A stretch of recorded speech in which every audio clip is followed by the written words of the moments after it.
6 to 10 inches of snow is heading straight for New York City. But that's just the first storm. Multiple Arctic blasts are lining up like freight trains, each one bringing another chance for crippling snowfall. And here's the twist. Some models are showing a southern shift that could bury Philadelphia and southern New Jersey instead. This uncertainty makes preparation even more critical. In the next 25 minutes, I'm going to show you exactly why weather models are disagreeing on this storm's track, which areas face the highest risk of a quarter-inch of ice coating everything, and why the next 2 weeks could bring feet of snow to the northeast. Here's the shocking part. 3 separate Arctic blasts are coming. Not 1, not 2, 3. Stay with me through the first 30 seconds, and I'll reveal which cities are in the bullseye for the heaviest snow. And at minute 5, I'll explain why the ice threat might actually be more dangerous than the snow, and what you need to do right now to prepare. But first, let me ask you something crucial. Have you already traveled for Christmas? If so, getting home might be far more difficult than you anticipated. This storm hits on the day after Christmas, right when millions are trying to return home. Here's your first reward for staying with me. A major snowstorm looks to crush the Mid-Atlantic and Northeast just before we get to the weekend. Large swaths of the Mid-Atlantic could see up to a quarter-inch of freezing rain, making travel extremely dangerous. And after that storm, we will see multiple Arctic invasions upcoming, as well as another major winter storm on the way. Now here's the twist that changes everything. Weather models are disagreeing on exactly where the heaviest snow falls, and that disagreement could mean the difference between a dusting and 10 inches for some major cities. Let me explain why that matters so much. Right now, on Christmas Eve, we're seeing snow clearing up from our previous snow event, where up to 18 inches fell in Lewiston, Maine.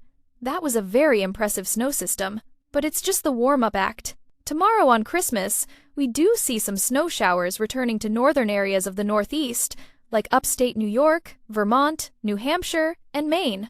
Maybe even bringing 1 or 2 inches of snowfall on Christmas Day in some of those heavier showers. But after Christmas, we're going to be seeing another storm system move in, and this one is a beast. Let's start in the upper Midwest and Great Lakes area. Starting around 10 p.m. Eastern Time tomorrow night on Christmas, we're going to start to see some ice and snowfall beginning for northern Minnesota, northern Wisconsin, and the upper peninsula of Michigan. Eventually, the lower peninsula of Michigan will see some snowfall for the very northern tip, but a lot of ice for central Michigan and southern Michigan, where they could see some large ice implications. And it really starts to get going for Pennsylvania, New York, and a lot of other areas in the mid-Atlantic by this point. We see freezing rain already starting for Pennsylvania, the very western areas of New York, and even into Maryland, Virginia, West Virginia, and D.C. By the time we're looking at 4 p.m. on the 26th Boxing Day, as we keep going toward that evening, we see a very heavy swath of snowfall, basically from the areas near the Finger Lakes of New York into northeastern Pennsylvania, and then areas in northern New Jersey, Long Island, and even New York City. And they're looking to potentially be in the bullseye. Now, here's where it gets complicated, and this is critical information. There is some disagreement among the models. Some areas further south could see a lot more snowfall than current forecasts suggest. So I'm going to give you an alternate possibility that we're seeing from the current guidance. Tons of freezing rain coming down. This is super concerning for Pennsylvania and Maryland. These ice events are very finicky. But if we do see that 1/10 of an inch to 1/4 of an inch of ice on the 26th into the 27th, it's going to make traveling super impacted and very dangerous. Let me put that in perspective. 1/10 of an inch of ice is enough to make roads extremely slippery.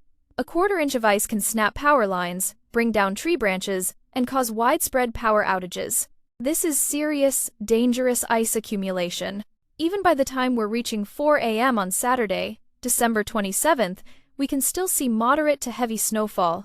And we're at an interesting crossroads here because if it sticks where it's at, northern New Jersey, northeastern Pennsylvania, and New York City look to be the bullseye where 6 to 10 inches of snowfall would be possible. If it trends northward a bit, those areas would likely still see some snowfall, but maybe we'd start to talk about southern New England being more in the bullseye. And then if it trends south on the models, which we do have some evidence of, this could drop into more of a central and southern New Jersey event, as well as Philadelphia, Pennsylvania, and overall just eastern Pennsylvania, seeing those larger amounts. So there is some discrepancy that we're seeing from the models that we need to discuss.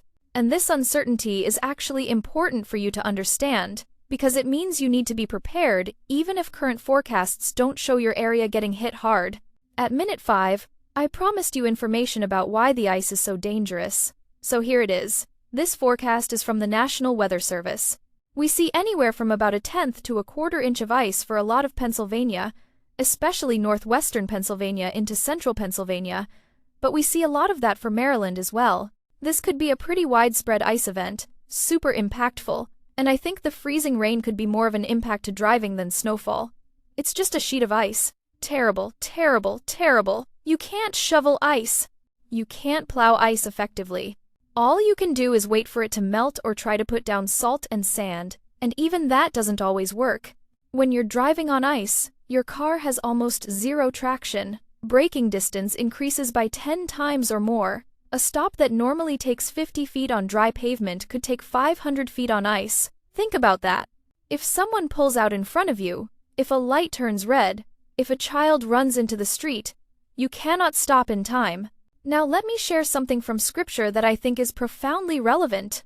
Proverbs chapter 27, verse 12 says, "The prudent see danger and take refuge, but the simple keep going and pay the penalty." You're seeing the danger right now. The question is, are you going to take refuge, or are you going to keep going and potentially pay the penalty? Looking at total snowfall, here is the National Weather Service forecast. Anywhere in the grays would be about 1 inch or 2, perhaps, or anything under. The blues would be 2 to 6 inches of snowfall. And then those purples for northeastern Pennsylvania, a lot of southern New York, and central and northern New Jersey would be the 6 to 10 inch area.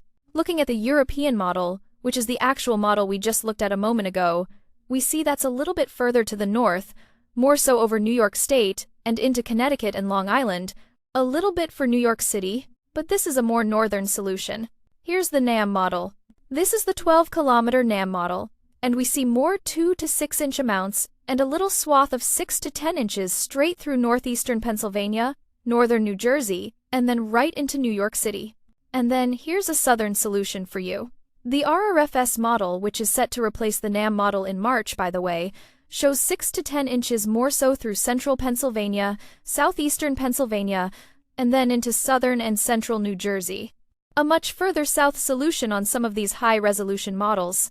This means that yes, we do expect this to be further north than this southern solution, but keep in mind, there's the possibility that this is further south than we're currently thinking. And that could have huge implications for areas not really expecting the snowfall as of now, especially since if you are traveling for Christmas, you've likely already done it. You're probably already where you're going to be. So traveling back home might be a lot more difficult than you anticipated. Super impactful. Now, let's talk about what's happening in the bigger picture, because understanding the pattern helps you prepare for what's coming. We see continued storminess out west. The flooding is catastrophic in Southern California, by the way. Landslides. All sorts of terrible impacts as they're seeing upwards of 10 inches or more of precipitation right near Los Angeles. Just really, really terrible. We see lots of snowfall for the Sierra Nevada mountains and some of the Rockies and Cascades, as well as storms continue to batter them. Christmas is obviously going to be much warmer than normal in most of the country. And then here goes that winter storm we just discussed, moving through the Great Lakes and then into the Mid-Atlantic and Northeast. And then after that, we see an Arctic blast moving in right around the 28th, 29th timeframe as it's dipping down into the east. And there is a winter storm up in the Northeast that brings some wintry weather, especially to the Great Lakes, interior, Mid-Atlantic, and the northern Northeast areas. We are still watching a piece of energy down near New Mexico, Texas, Oklahoma, that could try to swing along the jet stream and get involved. As of now, we haven't seen models suggesting that very much anymore, but that is still on the table. We still see this piece of energy there. We obviously have a lot of flow with this jet stream moving through, so the ingredients are still just sitting there. We're just not seeing them put the two puzzle pieces together for now. And as we move past that, we see continued lake effect snowfall really impacting these areas. Then, here comes that New Year's snow system. We still see it moving down into the northern plains, upper Midwest, and Great Lakes, but this one does not swing nearly as far to the south as we saw yesterday. It does still impact a lot of the Mid-Atlantic and Northeast, though, as this low nearly bombs out. We're looking at a 986 millibar low-pressure center. We've seen the models flirting with this one, literally going through bombogenesis, which is dropping 24 or more millibars in pressure in a 24-hour period. We've seen it very close to that. When a storm undergoes bombogenesis, it becomes explosively intense. Strong winds, heavy precipitation, rapid changes in weather conditions.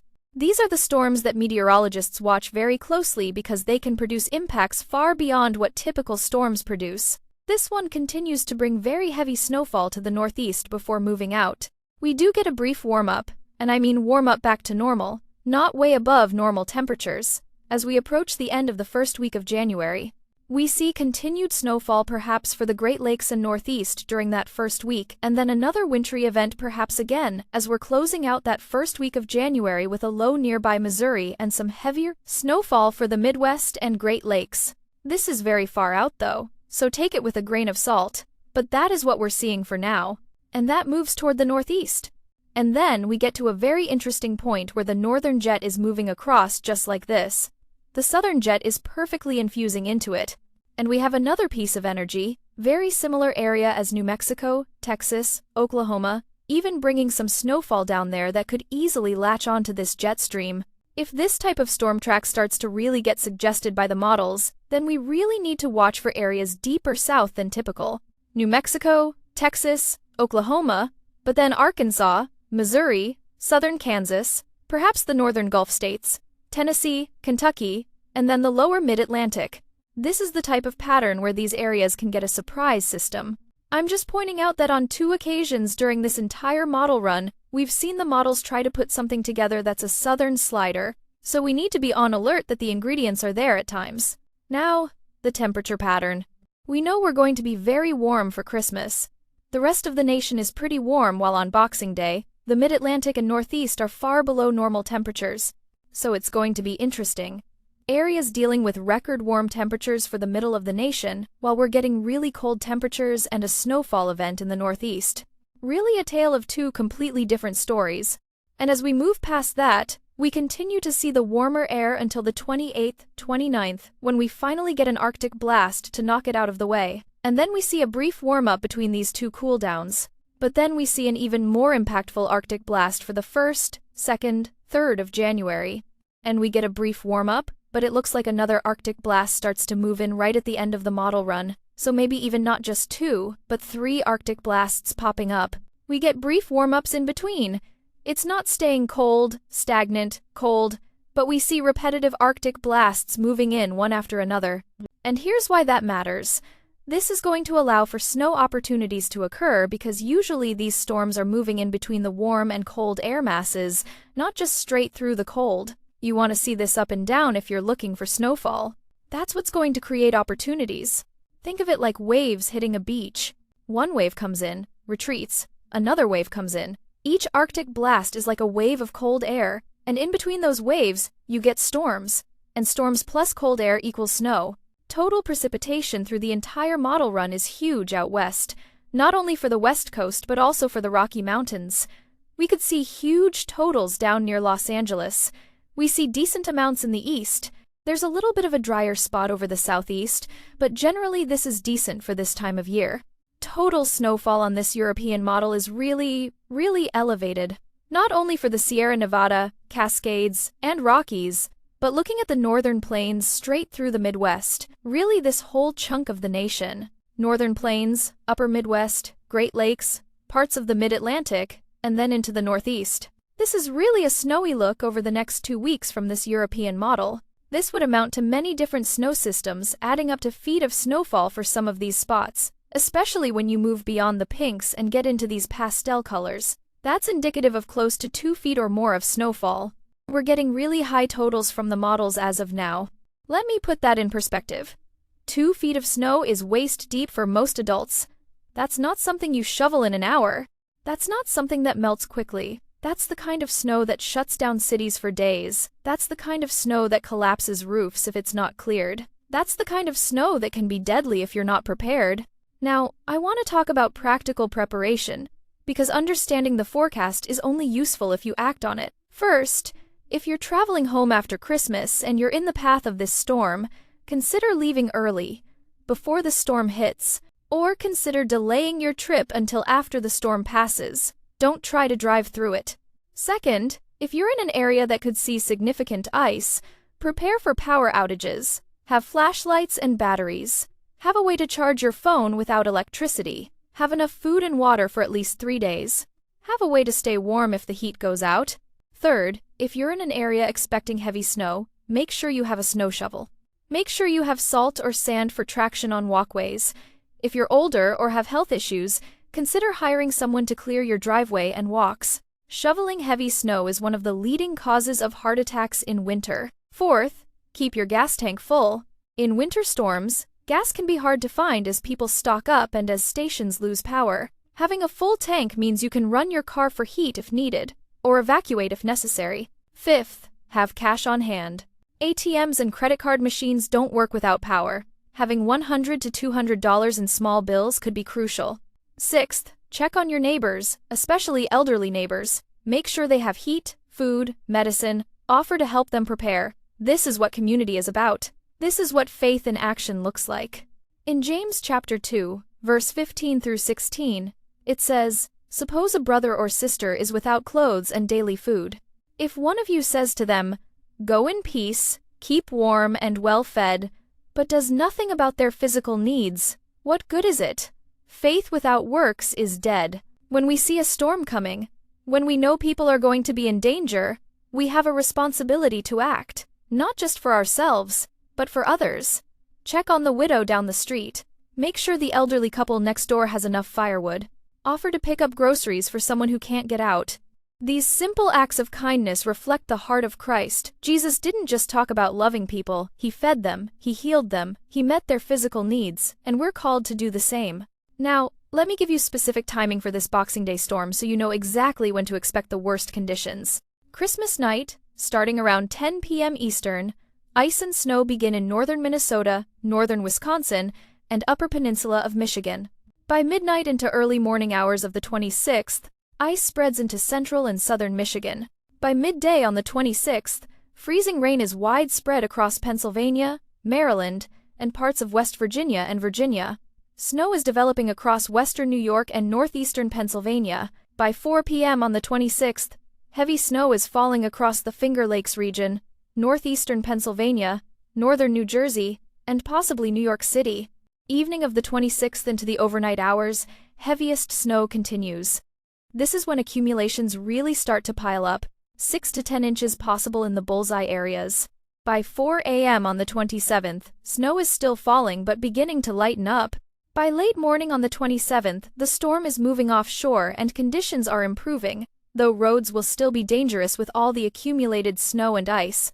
That's your window of worst conditions. Afternoon of the 26th through early morning of the 27th. If you don't have to travel during that time, don't. Stay home, stay safe. Now let's talk about the Arctic blasts that are coming after this storm, because this is where the pattern gets really interesting.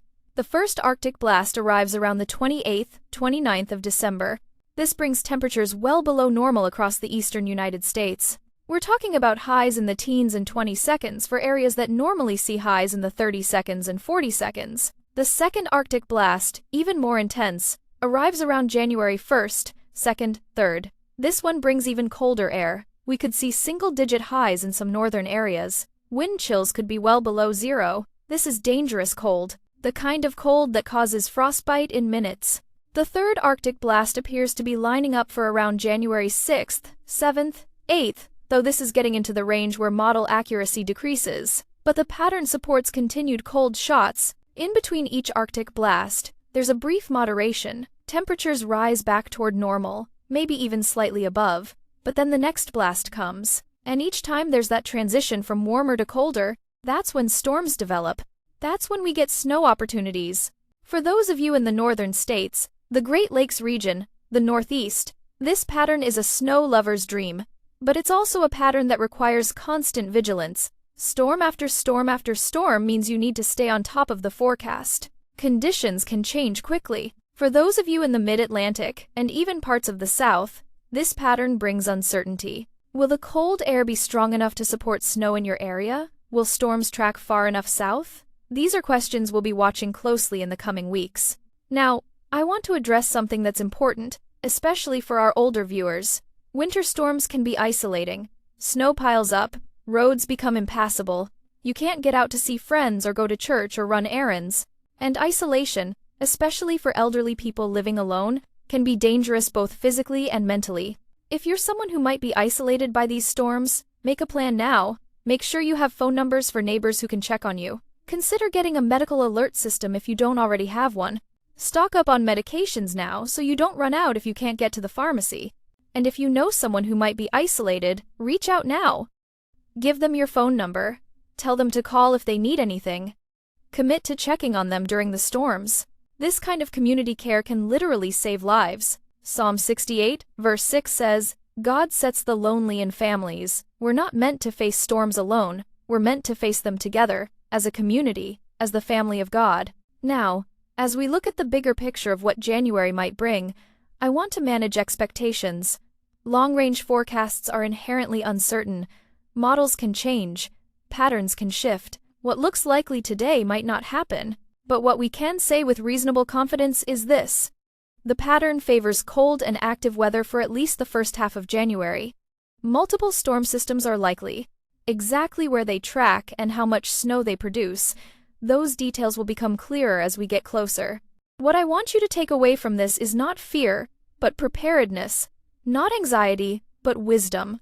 We're going into an active weather pattern. That means staying informed, checking forecasts daily, being ready to adjust plans if needed. For those of you who love snow, this could be an exciting few weeks. For those of you who dread winter, I'm sorry, but this is what winter is supposed to look like in the northern United States, cold and snowy. That's normal. That's natural. We've had some mild winters in recent years. But this looks like an old-fashioned winter. One thing I want to point out that's fascinating from a meteorological standpoint, we're seeing the models try to develop southern slider storms. These are storms that track along the Gulf Coast and then up the East Coast, bringing snow to areas that don't typically see much snow. On 2 different occasions in the extended model run, we see the ingredients coming together for this type of storm. That doesn't mean it will happen, but it means the pattern is favorable for it. So areas like Tennessee, Kentucky, Virginia, North Carolina, even northern Georgia and Alabama, you need to stay alert. A surprise snowstorm in the south can be particularly dangerous because these areas aren't equipped to handle snow. They don't have the plows. They don't have the salt trucks. People don't know how to drive in snow. A few inches of snow in Atlanta causes more problems than a foot of snow in Buffalo. So, if you're in the south and you see forecasts starting to hint at snow, take it seriously. Prepare like you would for any winter storm. Stock up on supplies. Plan to stay home if it happens. Now, let me give you the timeline for the rest of this active pattern. December 26th through 27th, the Boxing Day storm brings snow and ice to the mid-Atlantic and Northeast. December 28th through 29th, first Arctic blast arrives. Temperatures plummet. Around December 30th through 31st, another winter storm possible, particularly for the Great Lakes and Northeast. January 1st through 3rd, second, more intense Arctic blast. Dangerous cold. Wind chills, well below zero in many areas. Around January 4th through 6th, potential for another storm system. Details still uncertain. Around January 6th through 8th, third Arctic blast possible. Again, this is getting into lower confidence range. Throughout the first half of January, continued lake effect snow for areas downwind of the Great Lakes. Continued clipper systems bringing light to moderate snow to the northern states. And the potential for one or more larger storm systems, though exact timing and track still uncertain. That's a lot of winter weather packed into about 2.5 weeks. It's going to be relentless for some areas.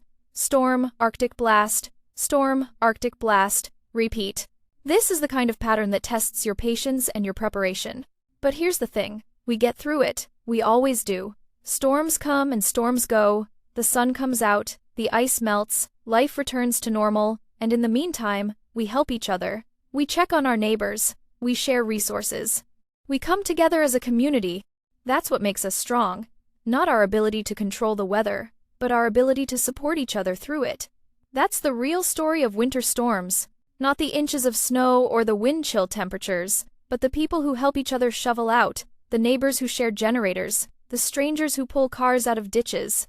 In the next video, I'll have updates on the Boxing Day storm as we get closer and model agreement improves. I'll also be diving deeper into that New Year's storm and what January's pattern might bring. You won't want to miss it because things are changing rapidly. But for now, focus on preparing for the immediate threat.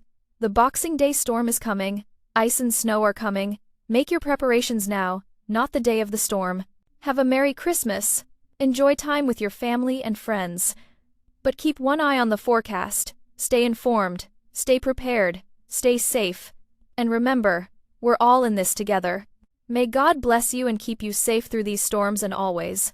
And may we show the love of Christ to our neighbors as we face this active winter weather together.